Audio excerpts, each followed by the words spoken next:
property investing mistakes to avoid when you're getting started.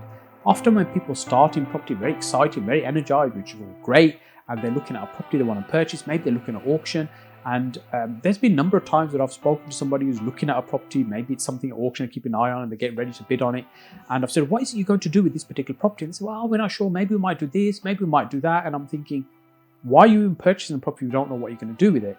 I think one of the first things that's important to do is you start with the end in mind. So the first mistake I see people making is that they're just not sure what they're going to do with the property. Are they going to keep it as a buy-to-let? Is it going to go into their pension?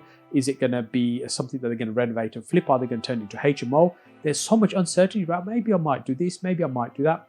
Well, how can you crunch your numbers and know if it's a good deal if you don't know what you're going to do with it? So the first mistake is just not knowing what it is that you're going to do with the property. Second mistake is not knowing if the location is correct for what it is that you want to do. So for example, we do high-end HMOs. That means we do premium quality rooms in the Birmingham area. We've helped a lot of other people create similar kind of properties, and we manage a lot of properties in Birmingham. There's been more than one occasion where somebody's contacted me and said, hey, look, we've just renovated a house in Birmingham. So send me some pictures. I'm always picky about what we might manage for people. It's fantastic. So send me the address and then we'll see if we can help you with it. I look at the address and I think, well, we're not going to get involved in a HMO in that location. And often people are quite surprised because they may not be from the area and they think, why is it that it's a problem where it is? The reason it's a problem because there's certain levels of demand in certain areas for accommodation. So for instance, in London, when there's a huge shortage of accommodation, you can pretty much rent anything anywhere. But in Birmingham, if you're trying to target, say, a young professional, a university graduate who works in the city centre, destined for a really high earning salary, they'll have certain expectations that they want. They'll want to be able to be near certain shops, restaurants, bars.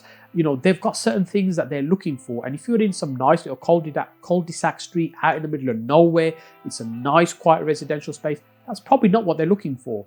So then to attract 5 or 6 sharers to come to that property there, to live there, to share space there, it's probably not going to work because it's not what they're looking for. And I'm not saying it's impossible, but it's certainly become much more difficult. So what I mean is not understanding the location. Is it going to be right for what you want to do? And it may be you're doing social housing, so you're providing HMOs to people that are maybe homeless. The expectations might be lower because having a roof over your head in a not so nice part of Birmingham is much better than being homeless. So again, it depends on what it is that you're trying to create and making sure there's sufficient demand for the type of accommodation you create. Third mistake is knowing how you're going to create profit from that particular property, because there's really only 3 ways to do that. So rental income, either flipping it or long-term equity. Now, not knowing which of these strategies you're going to do can be a bit of a disaster. So for example, let's say you're creating a property that you're going to flip, you're going to renovate it, and you're going to sell it for a profit. That's your intention.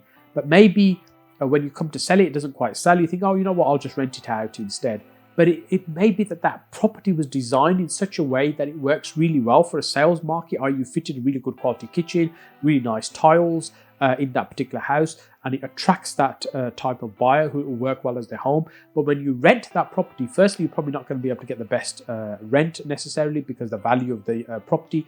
And secondly, if they stay in that property for 6 months and then you decide to go back to the market and try selling it again, that property is never going to look the same as it did for the first time you bring it to the market. It's absolutely stunning. It's brand new. Nobody's lived in it. It's like buying a brand new car from the showroom. As soon as you drive it off that forecourt, it's never going to be worth the same again. You could drive around the block, bring it back to the showroom and say, hey, look, you know what? Buy it back off me. I don't want it anymore. You will not get anywhere close to the original price that you purchased the property for.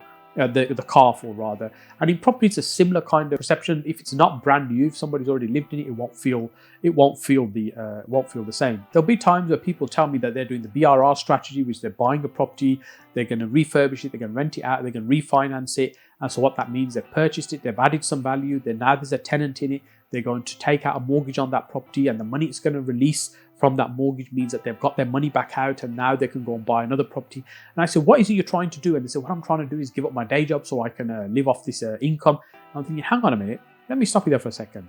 If you're doing a BRR strategy, that means your cash flow is going to be minimal each month because you're maximizing the leverage, the amount of money you can borrow from that property in order to get the cash back. How's that going to put you in a position where you can give up the day job because your income is minimal? Effectively, they don't understand the strategy that they're using, and is that strategy going to lead to the outcome, which is the earlier point 1. How is it going to lead to what it is that they're trying to achieve. So for example, if it's cash flow that they were looking for, what they should be looking at is what strategies will bring in a higher income. For example, HMO, service accommodation, they will bring in a healthy income each and every month, which could lead towards replacing a job in a shorter period of time, versus BRR strategy is going to be way more difficult for somebody to replace their income from, because it's not really designed as a cash flow strategy. Hey, if you're enjoying these short videos that we're doing called Saj Dailies, then make sure you also check out our longer form content that we have on the channel. There's probably about 300 videos that are on the channel that we've uploaded over the last few years, and there's a lot more content uploaded regularly.